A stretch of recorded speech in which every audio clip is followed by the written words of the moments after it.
Lorsqu'Haru était un petit garçon, il demanda à Santa Claus pourquoi il ne lui apportait jamais de cadeaux. Santa Claus lui répondit que c'était parce que sa famille était pauvre. Il conseilla au garçon que s'il voulait tout ce qu'il désirait, il devait être diligent et travailler dur. Ces paroles touchèrent profondément le garçon, et il garda cette idéologie jusqu'à son adolescence. Des années plus tard, le 24 décembre, le personnel d'une entreprise attend à l'entrée de leur bâtiment de travail, paniquant parce que leur manuscrit important ne leur a pas encore été livré.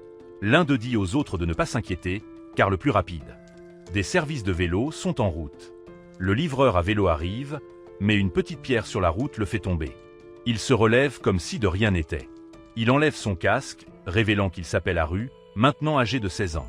Maintenant que les hommes sont contents d'avoir leurs documents importants, Haru accepte le paiement et s'en va avec son vélo. Juste au moment où il commence à avancer, une balle de baseball le frappe au visage, le faisant s'écraser contre des escaliers.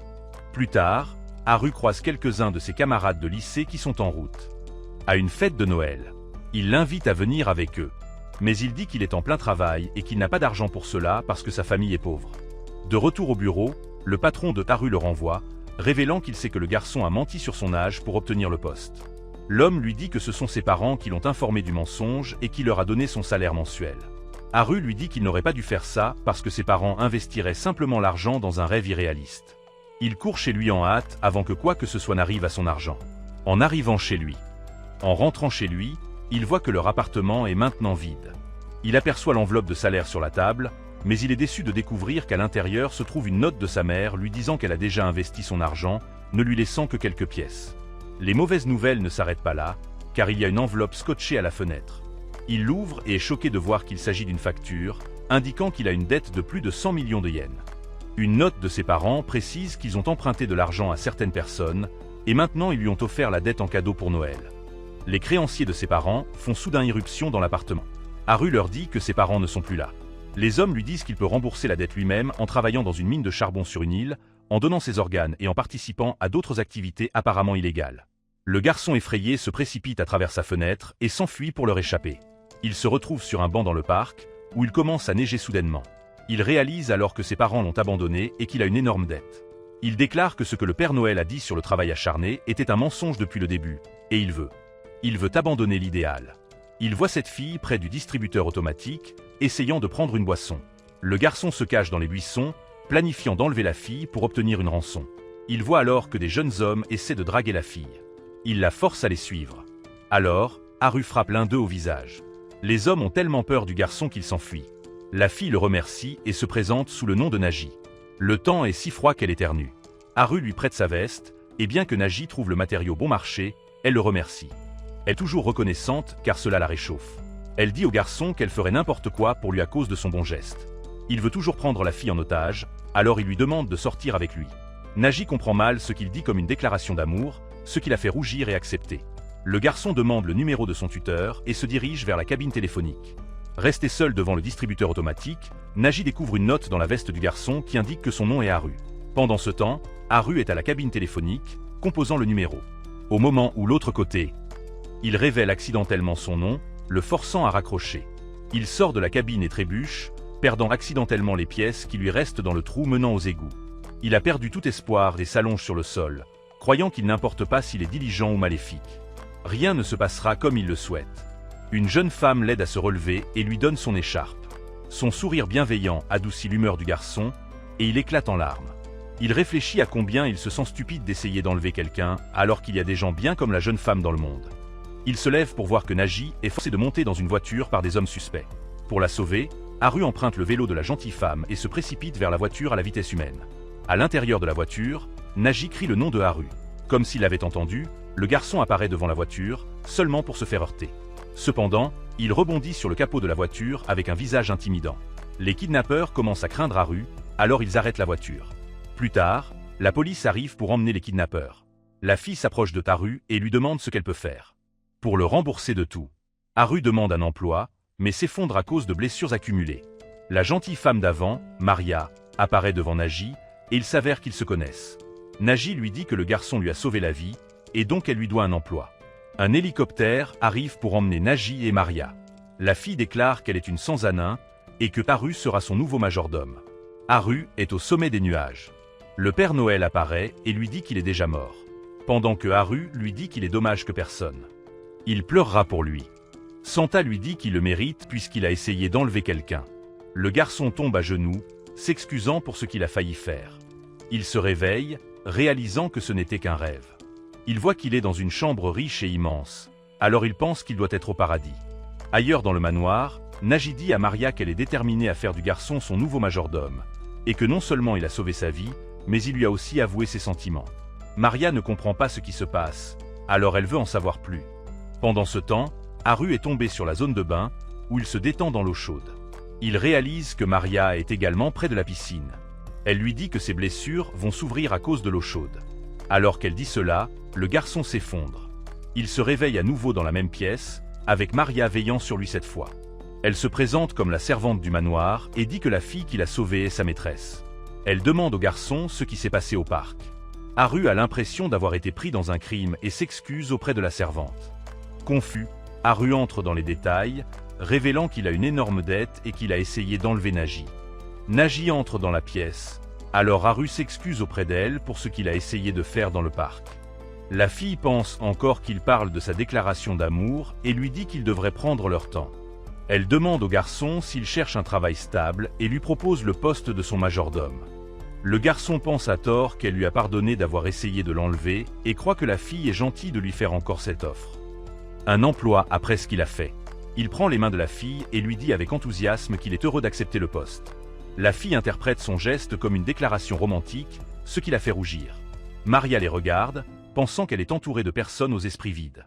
Maria parle au majordome en chef, Klaus, des qualifications de Haru en tant que majordome. Klaus n'approuve pas le garçon et demande à Maria de le renvoyer.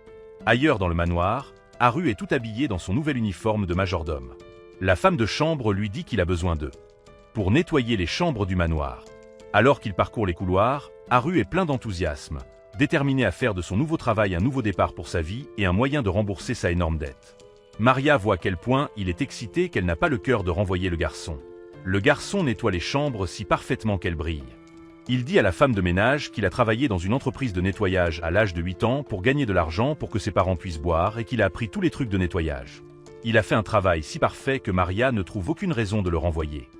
En explorant une autre pièce à nettoyer, Haru tombe sur la porte ouverte d'un bureau. Sur un bureau se trouve un carnet rempli de planches de manga amateurs. Naji découvre Haru en train de lire son manga, et elle se fâche et dit à Haru de partir, quittant le manoir. Les hommes qui essaient de récupérer la dette le voient et le forcent à monter dans leur voiture. De retour dans le manoir, Naji joue à des jeux vidéo lorsque Maria entre pour lui demander s'il a vraiment fini avec Haru. La fille réalise qu'elle ne peut pas simplement abandonner son sauveur et change d'avis sur le fait de le mettre à la porte. Pendant ce temps, Haru est emmené au port par les créanciers. Ils lui tiennent les bras et lui montrent le navire où ils vont l'emmener. Naji, masqué, apparaît soudainement pour arrêter les hommes, prétendant être Mask the Money, une amie de sa véritable identité. Elle dit à Haru que Naji est désolée de lui avoir crié dessus et qu'elle veut qu'il revienne, alors le garçon accepte ses excuses. Les hommes essaient de s'approcher de Mask the Money, alors Haru instinctivement utilise son corps pour la protéger des hommes. L'argent paie les hommes pour ce que Haru doit, alors les hommes le laissent un peu plus seul. Alors que Naji a l'intention que l'argent soit un cadeau pour Haru, Haru mentionne qu'elle porte un masque ridicule, ce qui rend Naji si en colère qu'elle dit au garçon qu'il devra rembourser l'argent un jour. Les disputes entre Haru et Naji s'arrêtent alors que la neige commence à tomber, et ils se réjouissent de cette atmosphère chaleureuse. Maria dit à Haru qu'il lui faudra 40 ans pour travailler afin de rembourser sa dette envers Naji. Il est un peu stupéfait, tandis que Naji ajoute qu'il devrait être reconnaissant qu'il n'y ait pas d'intérêt. Haru et Naji jouent à des jeux vidéo pendant qu'elle lui dit à propos de manoir. Elle déclare que Haru, elle-même et Maria sont les seules personnes y vivant. Le garçon répond que vivre avec une belle femme le rendra nerveux. Naji suppose d'abord qu'il parle d'elle et se met immédiatement en colère en entendant qu'il parlait de Maria. Elle bat immédiatement son personnage dans le jeu vidéo et menace de le tuer 48 fois, puis le soumet 52 fois avant de s'en aller en trombe, laissant Haru stupéfait. Quelques jours plus tard, nous sommes le 31 décembre, et Haru se remémore à propos de tout ce qui lui est arrivé en balayant la cour. Il a été abandonné par ses parents, engagé par Naji, et vit maintenant dans le manoir sans Anna. Plus tard, il voit Maria dans la cuisine et lui demande ce qu'un majordome doit faire. Elle répond qu'en gros, il sera le petit animal de Naji, et elle lui ordonne de réveiller son maître. En entrant dans la chambre, il est choqué de voir un énorme tigre blanc dormir à ses côtés. Naji se réveille et dit que le tigre blanc est en fait un chat, et qu'il s'appelle Tama. Haru, quant à lui, s'inquiète qu'il puisse tuer Nagi et se prépare à bondir. Soudain, Klaus apparaît sous le lit et est présenté comme le majordome en chef de la maison. Ayant peur de Tama, Klaus juge Haru indigne d'être majordome et suggère qu'il soit renvoyé. Klaus déclare que Tama déteste tout le monde sauf les deux filles dans le manoir. Cependant, il insulte le tigre en disant cela, ce qui pousse la bête à riposter en griffant le visage de Klaus. Elle attrape ensuite Haru et saute par la fenêtre. Haru reste imperturbable, disant au tigre qu'il a l'habitude de traiter avec des bêtes sauvages. Depuis qu'il avait l'habitude de voler de la viande au lion du zoo pour nourrir ses parents. Pendant ce temps, Haru et Klaus s'accordent à dire que si Haru gagne le combat, il peut rester, mais sera renvoyé s'il perd. Haru se souvient de la nuit où Nagi l'a sauvé et jure de donner le meilleur de lui-même. Maria se rend ensuite au jardin et est bouleversée de voir son jardin de fleurs ruiné. Elle voit Tama attaquer Haru à proximité et exige de savoir s'ils en sont responsables. Elle en déduit alors que les deux ont été forcés de se battre à cause de Nagi et Klaus. Elle lève les yeux vers la fenêtre et affiche un regard incroyable. Un sourire incroyablement intimidant aux deux, disant qu'elle s'occupera d'eux après avoir soigné la blessure de Haru, les laissant tremblants. Après avoir soigné la blessure du pauvre majordome, la gentille servante explique que Nagi a trouvé Tama en Afrique. C'était un petit chaton à l'époque, et elle l'a amené au manoir, où il a grandi dans le luxe. Comme Tama a grandi choyé, il ne peut pas être amené au zoo. Ayata regarde Tama avec un nouveau sentiment de sympathie, disant qu'ils ont tous deux été sauvés par Nagi, et qu'ils se ressemblent donc. Se transforme soudainement en... Une forme humanoïde parle, disant qu'un majordome idiot ne peut pas être le même. Il s'en va en trombe tout en avertissant Haru de ne dire à personne qu'il peut parler. Le garçon reste stupéfait. Plus tard, Klaus et Nagi se disputent pour savoir si Haru est qualifié pour être majordome. Maria suggère de faire passer un test au jeune candidat plein d'espoir pour évaluer ses compétences. L'une de leurs suggestions initiales est de le faire tomber d'une hauteur de 2000 mètres, puis de le faire nager dans une cuve de goudron bouillant. Plus tard, Klaus s'en va pour se préparer à l'examen. Haru entend Maria. Et Nagi parlant de la foi de la fille riche en lui et déterminé à donner le meilleur de lui-même. Klaus les appelle ensuite pour le test et Haru est stupéfait de voir un robot fabriqué par la division de technologie Sansanin. Klaus explique qu'ils ne vont pas se battre mais rivaliser pour voir qui peut mieux servir Nagi. La fille capricieuse commence alors à lancer des insultes au robot, l'énervant et le poussant à l'attaquer. Haru intervient pour sauver Nagi et se confronte au robot, qui, à sa grande surprise, est armé de missiles. Le robot frappe ensuite l'évier, envoyant de l'eau éclaboussée partout. Le majordome réactif immobilise alors le robot avec des couteaux et des fourchettes. Il saisit ensuite un cordon et électrocute le robot, se sacrifiant dans le processus et trouvant du réconfort en ayant protégé Nagi.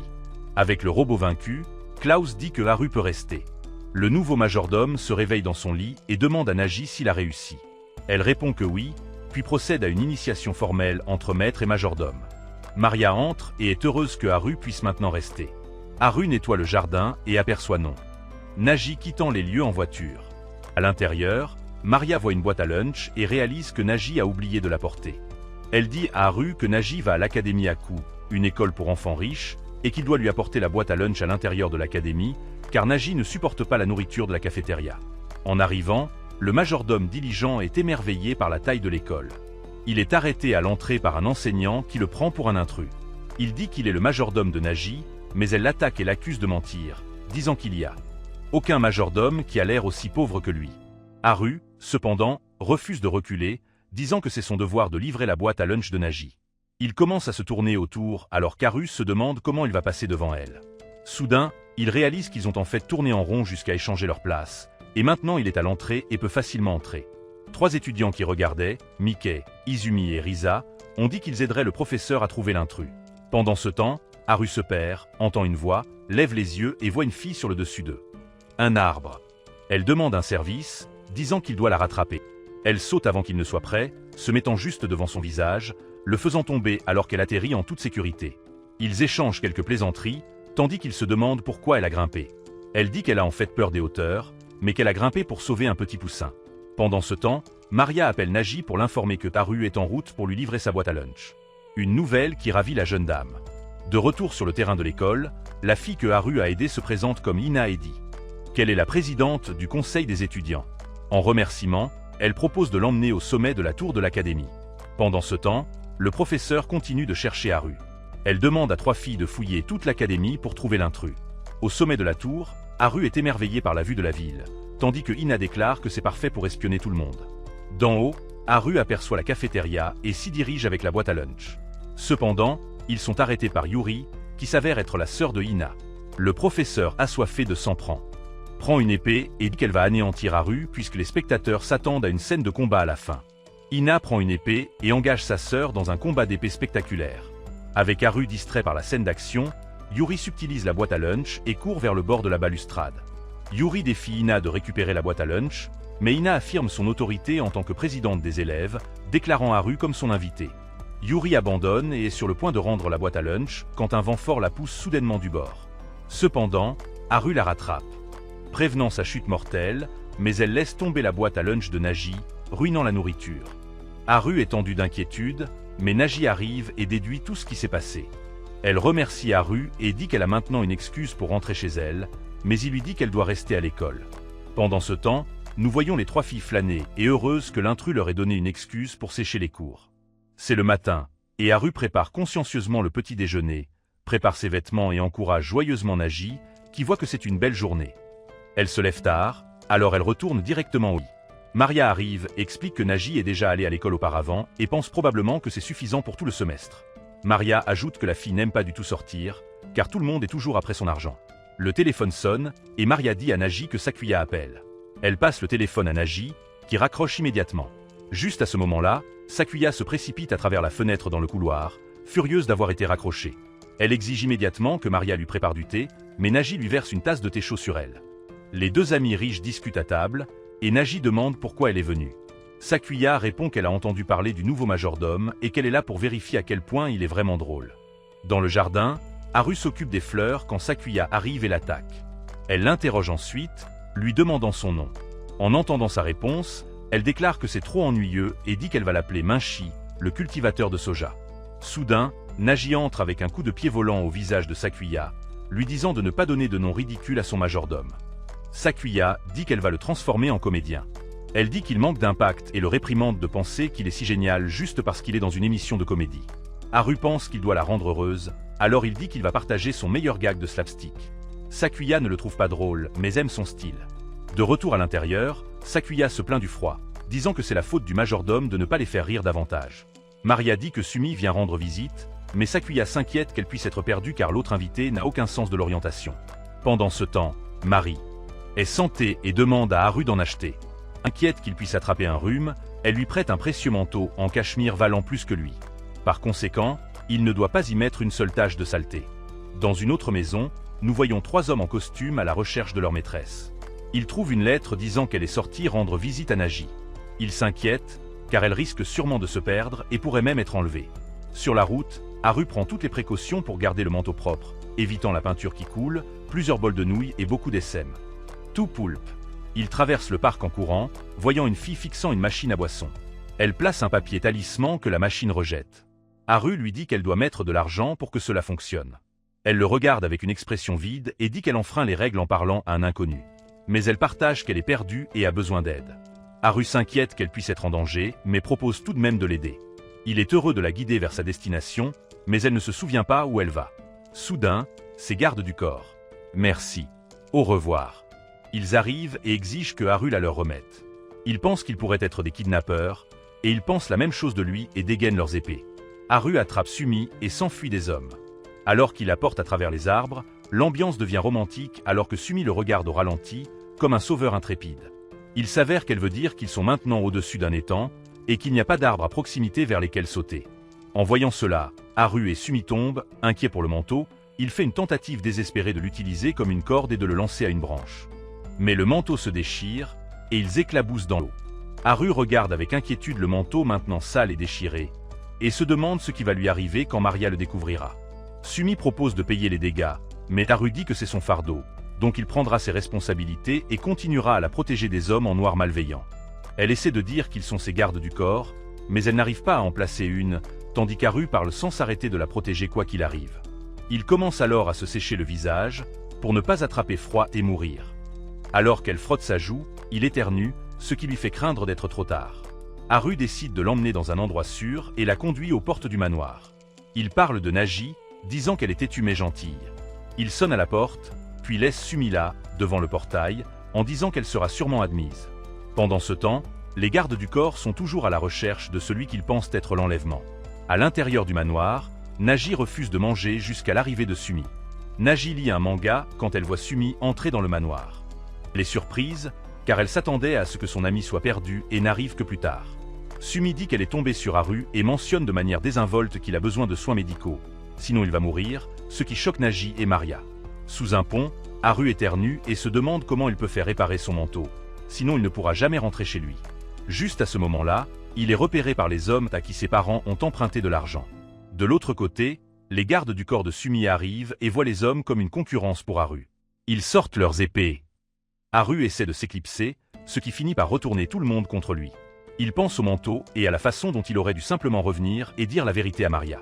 Alors que tous les hommes se jettent sur lui, il lance le manteau en l'air et s'enfuit. À la maison, Naji est très inquiète et veut sortir pour l'aider le plus vite possible. Sumi partage que le manteau a déjà été détruit. La sonnette retentit, et Naji dit à Maria qu'elle ne devrait pas se fâcher, peu importe l'état du manteau. Avant d'ouvrir la porte, Naji demande à Sumi si Haru a dit quelque chose à son sujet, mais Sumi ne se souvient que des choses négatives. Deux choses qui mettent en colère Naji. En ouvrant la porte, Haru est accueillie par le visage enragé de Naji. Elle lui claque la porte au nez, le laissant allongé sur le porche. Plus tard, dans la chambre, Klaus vérifie la température de Haru et confirme qu'il a de la fièvre. Naji se demande comment il a pu tomber malade juste en étant dehors quelques minutes, ce qui fait que tout le monde la regarde comme si elle était sans cœur. Plus tard dans la soirée, Sumi donne à Haru un verre de lait chaud. Naji remarque qu'il n'a rien mangé, alors il dit qu'il dévorerait sûrement tout ce qu'elle préparerait pour lui. Haru a l'air inquiet, mais il rassure rapidement Naji en lui disant qu'il attend avec impatience ce qu'elle prépare, ce qui la pousse à se précipiter dans la cuisine. Dans la cuisine, Sakuya et Tama constatent que Naji n'a aucune expérience ni compétence en cuisine et s'inquiètent pour le bien-être de Haru. Dans le couloir, Sumi dit à Maria qu'elle trouve le majordome tellement viril et gentleman. Maria réalise que Sumi a aussi un faible pour Haru et s'inquiète que cela puisse causer des complications dans l'intrigue. Dans la chambre, Naji sert son kanji curatif. Ça a l'air correct. Alors, Haru prend une bouchée, mais est immédiatement frappé par à quel point c'est mauvais. Ça a surtout le goût de vinaigre, n'est pas cuit et a un goût dégoûtant. Naji s'inquiète de la réaction parce qu'il n'aime pas ça. Haru ment en disant qu'il trouve ça délicieux, ce qui fait briller Naji de joie. Elle dit ensuite à Haru de finir le reste, en lui assurant qu'elle en a fait beaucoup. Dans la cuisine, Maria voit que Naji a utilisé du liquide vaisselle au lieu d'huile. Dans la chambre, Haru a réussi à finir le kanji. Les assiettes sales dans la cuisine, et Maria entre, émerveillée que Haru soit encore en vie. Elle continue de parler du plat pendant que Naji revient et entend leur conversation depuis l'extérieur de la pièce. Haru dit que même si la nourriture était mauvaise, l'idée que quelqu'un essaie de s'occuper de lui était plutôt douce. Il partage que ses parents ne se souciaient que du jeu et ne s'occupaient jamais de lui de cette manière. Maria s'en va, et Naji se faufile dans la pièce pendant que Haru dort. Elle monte sur le lit, le remercie, et s'apprête à l'embrasser quand il ouvre les yeux et dit « Il lui est difficile de dormir avec elle si près, ce qui lui vaut des coups. » Le lendemain, Haru se réveille rafraîchi et se sent mieux. Il voit une nouvelle servante dans le couloir nommée Saki. Elle lui rappelle que sa garde-robe doit toujours être impeccable, puis trébuche en s'éloignant. Haru raconte cette rencontre à Maria. Elle dit que l'autre servante ne travaille pas pour elle, donc il faut ignorer tout ce qu'elle dit, et qu'un client difficile va bientôt arriver. Maria parle de la situation à Naji, qui à son tour appelle Klaus, en disant qu'il y a des intrus. La maison et les faire sortir. Il peut utiliser des armes, mais sans tirer pour tuer. Dehors, Haru voit un enfant étrange agissant avec toute l'angoisse de l'adolescence. Il se dit que cela doit être un invité difficile. Le gamin pink ordonne à Haru de sauter dans le lac et est ensuite un peu surpris de voir que Haru n'est pas en colère. Saki arrive et demande à l'invité ce qu'est cet appareil, et nous faisons un panoramique pour voir un robot planant au-dessus du lac. Il déclare que plusieurs cibles ont été acquises et passe en mode détermination avant de tirer sur les 3 humains qui essaient de s'enfuir. Haru sait que son devoir en tant que majordome est d'escorter en toute sécurité l'invité jusqu'au salon, alors il les attrape tous les deux, saute dans les airs et s'écrase à travers le plafond directement dans la chambre d'invité. Naji a l'air mécontent de voir le garçon, que nous apprenons être Taro, et qu'il est en fait le fiancé de Naji. Haru est encore en train de digérer la nouvelle que Naji a un fiancé, car il n'avait même jamais soupçonné qu'elle avait un petit ami. Naji déclare avec colère que Taro n'est pas un petit ami, mais juste quelqu'un que ses parents lui ont imposé. Se demande ce qui arrivera au nom de famille s'il se marie.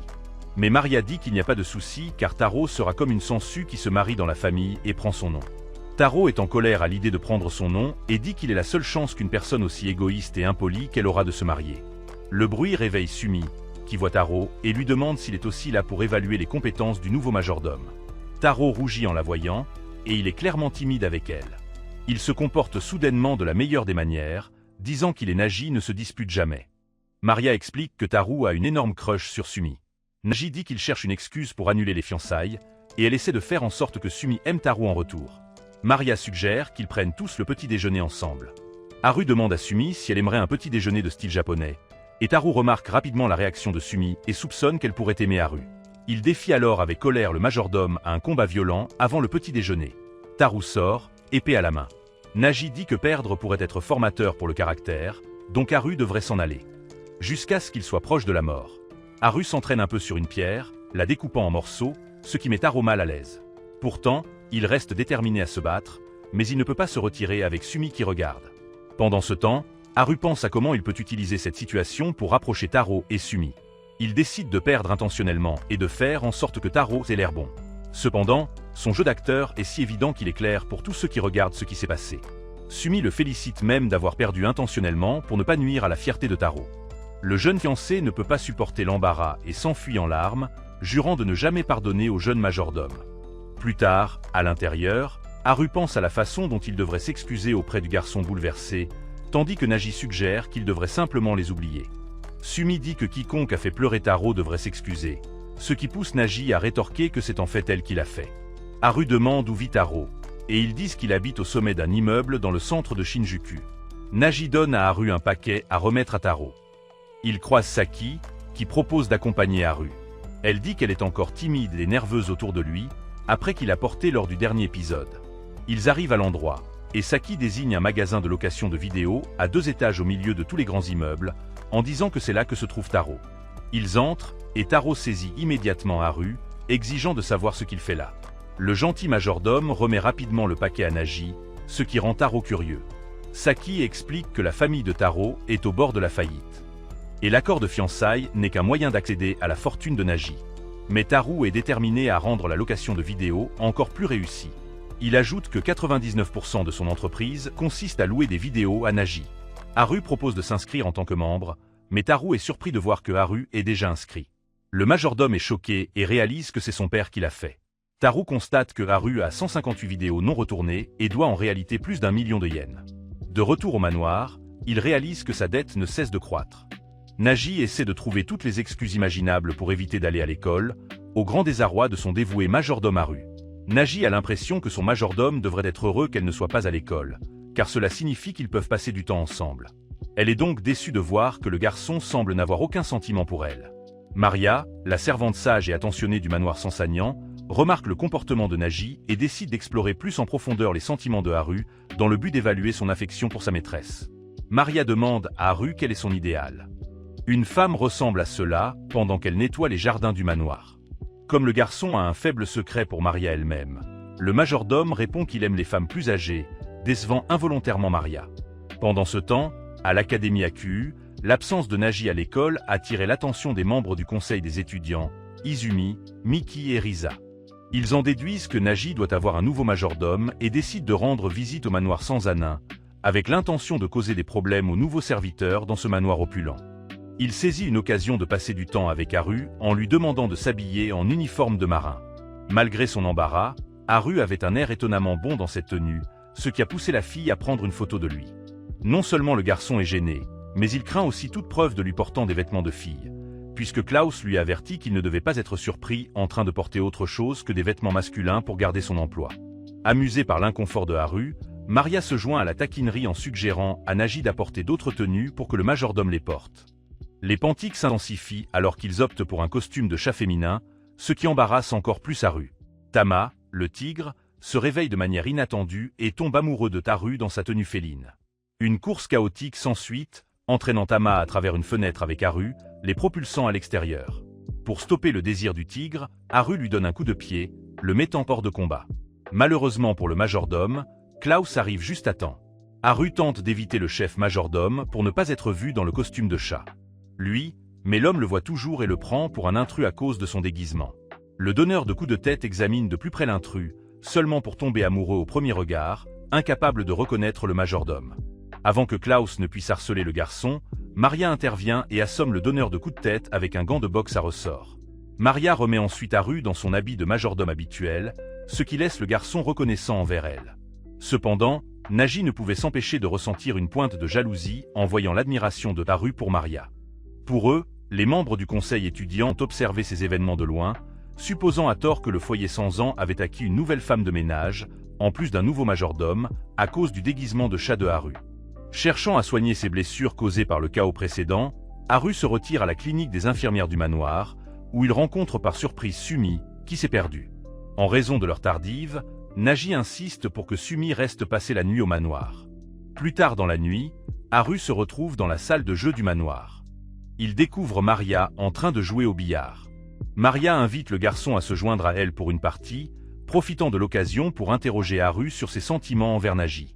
Pendant qu'il joue, Maria partage une histoire touchante sur l'amitié de longue date entre Nagi et Sumi, qui a commencé des années auparavant lors d'une fête extravagante, lorsque Nagi était moqué par les autres enfants à cause de son manga dessiné à la main.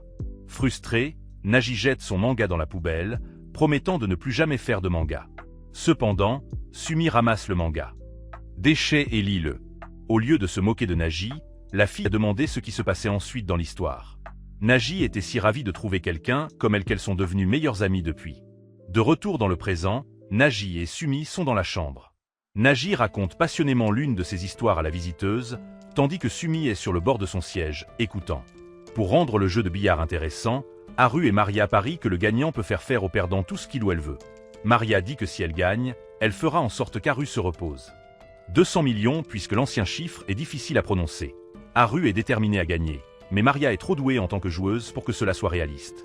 Maria dit qu'une autre façon de rembourser sa dette est qu'il épouse Nagi. Haru est si surpris par cette proposition qu'il rate la boule de billard à son tour. Il dit à Maria qu'il ne peut pas épouser Nagi parce que cela signifierait qu'il ne l'épouserait que pour son argent. En dehors de cela, il ne peut pas imaginer Nagi tombant amoureuse de quelqu'un comme lui. Maria est si touchée par sa réponse qu'elle décide d'arrêter de s'intéresser aux sentiments du garçon, malgré le fait que ce soit. Il est facile pour Maria de mettre la dernière boule dans le trou, mais elle rate délibérément, donnant à Haru une chance de gagner. Haru réussit à mettre la dernière boule lors de son tour. Avec sa victoire sur le pari, il hésite à demander à la servante ce qu'il souhaite. Nagi passe par la salle de jeu et voit à quel point Haru a l'air pervers dans son hésitation à demander à la servante de le frapper. Alors que le tumulte se calme, Maria demande à Haru ce qu'il avait l'intention de lui demander. Il s'avère que tout ce que le garçon veut, c'est que la servante lui pardonne d'avoir accidentellement ruiné. Le manteau en cachemire. Le matin au manoir sans nain, Nagi supplie Sumi de rester, car elle a peur de ne plus revoir sa meilleure amie. Sumi, avec son attitude sereine habituelle, répond doucement qu'elle pourrait toujours se voir si Nagi allait régulièrement à l'école. La simplicité des mots de Sumi laisse Nagi sans voix. Alors que la voiture emportant Sumi s'éloigne, tout le monde fait ses adieux, mais Nagi reste obstinément silencieuse, incapable de se résoudre à dire au revoir après le commentaire des filles. Haru regarde Nagi avec inquiétude, préoccupée par le fait que sa maîtresse soit si réticente à retourner à l'école, malgré le fait qu'elle est une amie qui souhaite qu'elle y aille. Déterminée à motiver Nagi, le lendemain matin, Haru la soulève de son lit, la persuadant de se réveiller pour l'école. La fille lui dit qu'elle n'a pas l'intention d'aller à l'école. Haru lui dit qu'il l'accompagnera à l'école pour s'assurer qu'elle y aille, adoucissant ainsi la fille pour qu'elle accepte d'y aller. Malgré son attitude réticente, elle se retrouve assise derrière Haru sur son vélo en route pour l'académie à Kulu. Les conseils de Maria à Nagi, l'encourageant à rendre visite à son grand-père, malgré la haine farouche de la fille pour cette idée. Elle accepte la visite, bien qu'avec un sentiment d'inconvénient. Le groupe embarque pour un voyage vers le domaine Sanzanin à bord d'un grand hélicoptère. Sakuya, une parente de la famille Sanzanin, les accompagne et apporte son propre point de vue sur la figure redoutable de Mikado. Pendant le voyage, Nagi et Sakuya décrivent Mikado comme une présence imposante et intimidante, mettant en garde Haru de faire attention dans ses interactions. Actions. Ils arrivent à leur destination, qui est un immense château au sommet d'une montagne. Pour la simple visite de la petite fille, tous les serviteurs organisés se mettent en ligne pour accueillir le groupe dans le château. Haru réalise maintenant que Nagi n'est pas seulement riche, mais incroyablement plus qu'il ne peut l'imaginer. Alors que le groupe est accueilli à bras ouverts, Haru est traité par l'équipe de sécurité comme un personnage suspect, qu'il croit avoir simplement infiltré l'hélicoptère, si bien qu'il attache dès le premier regard. Nagi intervient et dit au serviteur qu'il est son majordome. Haru veut s'exprimer, mais il ne peut pas car il est d'accord pour dire qu'il est en effet un homme pauvre. Ils entrent dans le manoir, Haru se sentant abattu. Malgré l'opulence qui l'entoure, Haru se sent profondément hors de sa place. Maria et Nagi essaient de le réconforter avec des mots, mais cela ne fait rien pour le garçon. Alors que les filles se préparent à s'habiller pour la rencontre avec le grand-père, Nagi envoie Haru dehors pour voir les lieux. En explorant les jardins du domaine, la pensée de sa énorme dette reste présente dans son esprit. Il voit un vase dans le jardin. et contemple comment cela pourrait être assez coûteux pour le sauver de sa dette. Il entend une voix lui disant que cela ne suffira pas, effrayant le majordome, qui a l'impression d'avoir été pris en flagrant délit. Il s'avère que c'est la voix d'un vieil homme qui semble être un simple jardinier. Le vieil homme veut prouver qu'il a l'œil pour l'aménagement paysager, alors il encourage le garçon à le suivre à travers les plaines herbeuses du terrain. Ils arrivent à une falaise, avec une vue sur l'un des murs du manoir. Il s'avère qu'il a amené Haru pour jeter un coup d'œil à Naji et Maria pendant qu'ils s'habillent. Alors Haru entraîne le vieil homme, le jugeant pour sa perversité. Il parle de l'énorme dette du garçon et de sa gratitude envers Naji de lui donner une chance de la rembourser. Soudain, le vieil homme devient sérieux et dit à Haru à quel point il est sans valeur et comment il passera sa vie à rembourser sa dette. Le vieil homme se révèle être nul autre que Mikado lui-même, le chef de la famille Sanzanin. L'évaluation franche de Mikado sur l'inutilité de Haru résonne profondément chez le jeune homme. Ce moment décisif conduit Mikado à confier Haru avec un pendentif, disant qu'un jour viendra où Haru pourrait prouver qu'il est digne d'une fortune significative qui pourrait absoudre ses dettes de nombreuses fois. Plus tard, Mikado rencontre sa petite fille, qui à peine le salue et lui dit qu'elle ne veut rien avoir à faire avec lui et son héritage. Cela conduit le vieil homme à se retrouver dans les bras de Maria, pleurant à chaudes larmes. Naji lui dit que même si elle ne reçoit pas son héritage de lui, elle n'aura aucun problème d'argent tant qu'elle possède le satellite commercial mondial et connaît le flux du marché boursier. Le vieil homme maudit les connaissances commerciales qu'il lui a données, sort le manga fait maison de la fille et lui dit qu'il ne lui a pas appris à faire ce genre de choses. Naji se sent gêné et donne un coup de pied à son grand-père, ce qui fait que le vieil homme se retrouve à nouveau entre les mains attentionnées de Maria. De retour à l'extérieur, Haru reste envahi par des sentiments d'inutilité. Naji s'approche de lui, exprimant son désir de partir plutôt que de passer du temps avec son grand-père. Le garçon remarque son expression troublée, mais avant qu'il puisse poser d'autres questions, un homme bien habillé, des cheveux blonds artificiels et une épée nommée Gilbert l'attaquent brusquement. Il est révélé que Mikado a informé Naji que l'ensemble de 100 ans dans un état passerait à quiconque à qui Naji pleure et s'excuse. Gilbert, poussé par cette connaissance, attaque Haru dans l'espoir de la manipuler pour qu'elle se conforme. Dans ce moment tendu, Haru envisage un avenir où Naji, privé de son héritage, vit dans la pauvreté. La pensée de sa souffrance le touche profondément, dissipant à son tour ses propres préoccupations concernant son inutilité. Défendant Gilbert avec un coup de pied. Le majordome promet à son maître qu'il la protégera toujours de quiconque lui ferait pleurer. Cette promesse rassure Naji, incitant la fille timide à le remercier et à tendre la main vers lui. Mikado regarde par la fenêtre l'hélicoptère de Naji quitter le château. Sakuya est aux côtés de Mikado, réalisant juste qu'elle a été laissée derrière. Quand Haru était encore un enfant, il a parlé à sa classe de sa vie à la maison avec ses parents. Bien que le garçon ne réalise pas à quel point sa vie familiale était triste, l'enseignant et les camarades de classe regardaient tous aujourd'hui. Lui avec des yeux tristes. Il s'avère que Haru rêvait de son passé et vient de se réveiller dans sa chambre, hanté par la déclaration brutale de Mikado selon laquelle sa vie n'a aucune valeur. Il se confie à Maria sur sa quête pour trouver un rêve qui donnerait un sens à son existence. Pendant ce temps, Naji reste agité dans son lit, rougissant et incapable de dormir depuis le vœu solennel de Haru de la protéger. Elle erre dans les couloirs du manoir et voit qu'il brille de propreté. Maria explique que c'est parce qu'Haru est de bonne humeur depuis qu'il s'est donné un nouveau rêve et un but. Naji se fait une fausse idée et pense que le garçon doit vouloir l'épouser à l'avenir. La curiosité concernant le rêve de Haru pique l'intérêt de Maria, ce qui l'amène à poser des questions au garçon à ce sujet. Haru révèle que depuis son enfance, son rêve a été modeste, un désir d'avoir une maison avec un salon, une salle à manger et une cuisine. Il raconte comment partager ce rêve avec ses camarades de classe à l'école primaire les a émus aux larmes, sans se rendre compte de la tristesse que son histoire leur faisait ressentir. Maria est déçue de constater que son grand rêve n'est en réalité qu'un besoin de base pour tout le monde, et elle a de la peine pour le garçon. Remplie d'empathie, Maria insiste pour que Haru prenne un jour de congé et achète un nouveau téléphone portable. Il achète son nouveau téléphone, heureux qu'il ait les dernières fonctionnalités. Avec son nouveau temps libre, il pense à la façon dont ses anciens amis du lycée doivent aller maintenant. Il réalise qu'il a enfin le temps de visiter son ancien lycée, puisqu'il n'a pas encore abandonné et qu'il est toujours techniquement étudiant. Il visite le campus où il rencontre Nashisa. L'ancienne camarade de classe rougit de plaisir en le voyant après une longue absence. Le garçon lui dit qu'il a maintenant une énorme dette et qu'il doit donc travailler pour quelqu'un. La fille se méprend, imaginant qu'il doit faire face à des créanciers suspects. D'autres anciens camarades de classe de Haru le voient près de la grille. L'un d'eux taquine Nishisa, disant qu'elle doit être contente que son béguin soit de retour. La fille est si gênée par ce qu'il dit devant Haru qu'elle frappe l'homme avec la force d'une énorme explosion. Haru se demande s'il est temps pour lui de rentrer. Cependant, un enseignant se présente pour l'informer qu'il a déjà abandonné. Il précise que les parents du garçon ont remboursé ses frais de scolarité le Noël dernier. Cela donne à Haru la réalisation qu'il ne pourra jamais revenir en arrière. La fille lui dit de ne pas abandonner, mais le garçon ne voit pas d'issue. Luttant pour maintenir une façade joyeuse, Haru fait ses adieux à Nishisa, en disant que ce sera pour toujours. Craignant de ne jamais se revoir, la fille s'accroche à lui et lui avoue son amour. Haru ne comprend pas pourquoi, mais il pense à comment. Naji doit se sentir triste à propos de la confession. Ne sachant pas quoi faire, le garçon lui dit qu'il n'est intéressé que par les filles en 2D.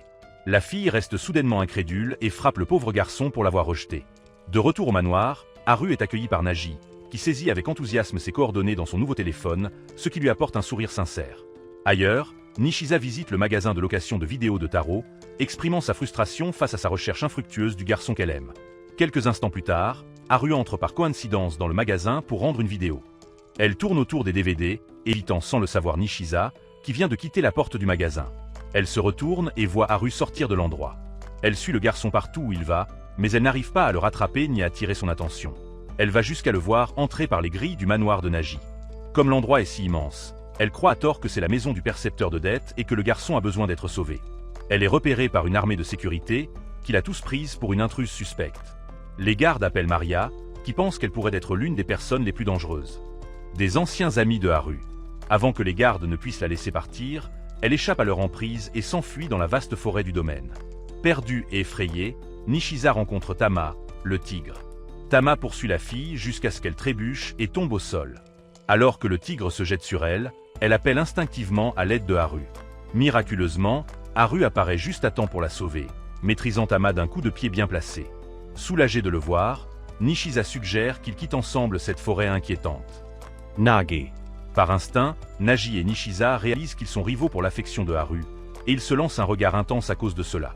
L'aura de Naji est si puissante qu'elle ressemble à un dragon sur l'aura de Nishisa, qui n'est qu'un hamster. Nishisa se rend compte qu'elle est dépassée pour l'instant et s'en va, promettant de revenir pour Haru. Les SpongeBob peuvent en apprendre davantage sur Haru et la possibilité de la quitter refait surface, ce qui l'amène à le rassurer en disant que le manoir est l'endroit où il appartient. Cependant, Naji reste inquiet, remarquant l'attitude de Haru. Regard contemplatif alors qu'il regarde Nishisa s'éloigner. Plus tard dans la nuit, Naji réfléchit à tous les moments où Haru l'a sauvée. Elle reconnaît à quel point le garçon a été gentil avec elle, elle se résout à faire quelque chose pour lui en retour. Alors qu'Haru nettoie avec soin des verres à boire dans le garde-manger du manoir, son esprit s'égare vers des pensées de Nishisa. En même temps, Nishisa arpente les rues animées à la recherche d'un endroit où manger. Elle regarde de nombreux restaurants, mais elle ne veut manger dans aucun d'eux car il y a trop de monde. Elle finit par repérer un restaurant sans clients et y entre. Elle commande tout ce qu'elle peut trouver sur le menu. Après avoir commandé, elle se demande ce que fait Haru. De retour au manoir sans Anin, Haru continue de réfléchir à la récente rencontre entre Nishisa et Naji, et pourquoi ils avaient eu un tel échange de regards intenses. Sa contemplation est interrompue par l'arrivée d'une lettre livrée par le facteur. En retournant à l'intérieur, il se souvient de la confession d'amour sincère de Nishisa à son égard, et se demande toujours pourquoi il pense au visage triste de Naji. À lui à ce moment-là. Il va vers Naji, qui le surprend puisque la lettre contient un formulaire de transfert, lui permettant de s'inscrire à l'académie Akumu, Naji offrant généreusement de couvrir toutes ses dépenses scolaires. Submergé par l'émotion, Haru est aux larmes en réalisant qu'il peut à nouveau poursuivre ses études. Cependant, Klaus impose la condition que Haru doit réussir un examen d'entrée pour devenir officiellement le Sansan et le majordome. Sinon, le garçon sera renvoyé. Haru ne se soucie pas de la menace, le considérant comme son devoir en tant que majordome et homme de passer l'examen d'entrée. Cependant, il retourne à son attitude douteuse, réalisant qu'il doit obtenir plus de 65. Il surmonte à nouveau ses doutes, seulement pour que Naji lui dise que l'examen est déjà demain. Cette nuit-là, Haru se consacre à ses études dans sa chambre, espérant se préparer du mieux qu'il peut. Maria lui donne quelques collations pour l'aider dans ses études et lui conseille de ne pas trop se stresser. Écoutant le conseil de la servante, Haru se prépare à dormir. Cependant, il est surpris. Voir Klaus s'endormir sur son lit. Le garçon le réveille et essaie de le forcer à sortir. L'homme lui dit que le garçon se fait une mauvaise idée de lui, puisqu'il veut qu'il réussisse l'examen d'entrée. Klaus partage une anecdote personnelle de son enfance sur un test de puzzle redoutable qu'il a dû passer pour entrer dans une école maternelle prestigieuse. Il a été testé pour résoudre un jouet puzzle en forme dans un délai imparti, mais il n'a pas pu trouver comment résoudre la dernière pièce. À la dernière seconde, il a perdu espoir et a heurté sa tête contre le sol avec le puzzle en forme de triangle. pièce verrouillée dans le coin droit, passant l'examen. Malgré tout, Klaus continue de dormir dans son lit. Le garçon le met dehors, et il va se coucher. Cependant, le sommeil du garçon est perturbé en voyant que Tama est dans sa chambre à son bureau.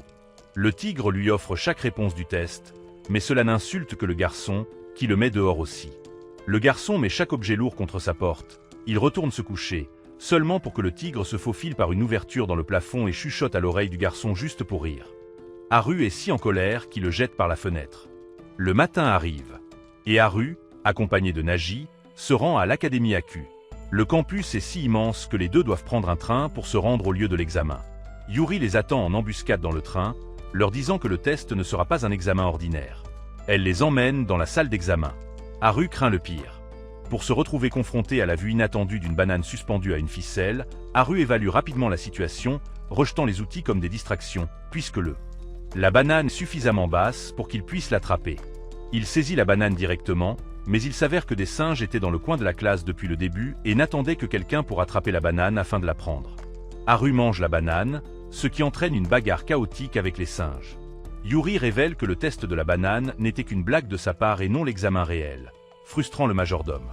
Haru est tellement mentalement et physiquement épuisé à cause de la blague qu'il a du mal avec l'examen réel sur papier. Malgré le pessimisme du garçon. À propos de ses capacités, Nagi a foi que son majordome a réussi le test. Ils rentrent chez eux, main dans la main. Pendant ce temps, au bureau du directeur de l'Académie AQU, Yuri tient le résultat du test dans sa main, et elle transpire à froid en voyant que Haru a échoué. La femme assise sur la chaise dit à Yuri que Haru aurait pu réussir, s'il avait une réponse correcte de plus à l'examen. Cela fait culpabiliser Yuri.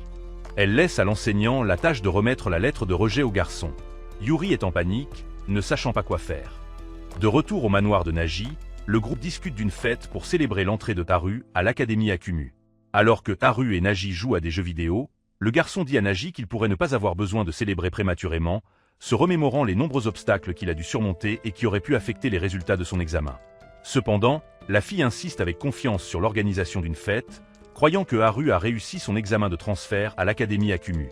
Pendant ce temps, Yuri retourne chez sa famille pour demander des conseils à sa sœur dans son état de panique. Elle informe Lina que Haru a passé l'examen de transfert pour l'Académie AQU. La professeure avoue à sa petite sœur Ina la farce qu'elle a faite à Haru avant l'examen, ce qui a conduit à son échec. Indignée, Ina frappe sa sœur puis appelle Maria pour expliquer la situation. Les sœurs décident de se rendre au manoir de Nagi afin que Yuri puisse s'excuser personnellement auprès de Haru. Pendant ce temps, Maria a du mal à annoncer la mauvaise nouvelle à Nagi et à T, car ils sont déjà occupés à se préparer pour la célébration. Les sœurs arrivent au manoir et Maria les conduit vers la salle de bal.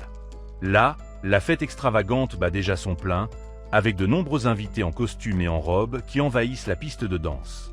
La scène rend Yuri encore plus nerveux à l'idée d'annoncer la mauvaise nouvelle. Pour aggraver la situation, Klaus s'approche des sœurs et remercie Yuri d'avoir admis le garçon à l'académie. Alors qu'ils dansent ensemble sous les yeux de tous, Klaus fait remarquer à quel point ils ont l'air heureux ensemble, accentuant encore la situation. Sur la blessure de Yuri, Klaus continue en disant qu'il a dû passer parce qu'il a menacé de renvoyer le garçon s'il échouait à l'examen, paniquant encore plus le professeur. Pendant ce temps, alors qu'ils dansent, Naga commente qu'elle voulait juste une fête cosplay rien que pour eux deux, mais Klaus a tout changé pour une plus grande célébration. Haru lui dit que cela ne le dérange pas, car la fille est magnifique dans sa robe, faisant rougir Naga.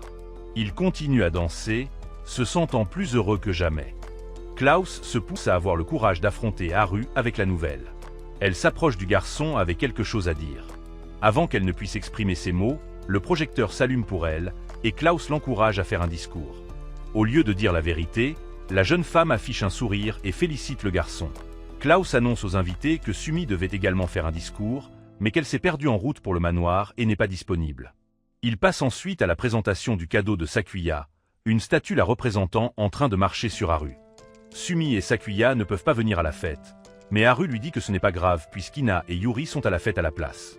Cela amène Nagi à se demander pourquoi elles sont au manoir. Ina l'emmène à part pour révéler la vérité sur l'échec de Haru, ce qui pousse Nagi à réfléchir à des solutions. Les deux retournent dans la salle de bal pour voir que Haru a pris la scène pour prononcer un discours émouvant sur le fait de vivre enfin son rêve de continuer le lycée.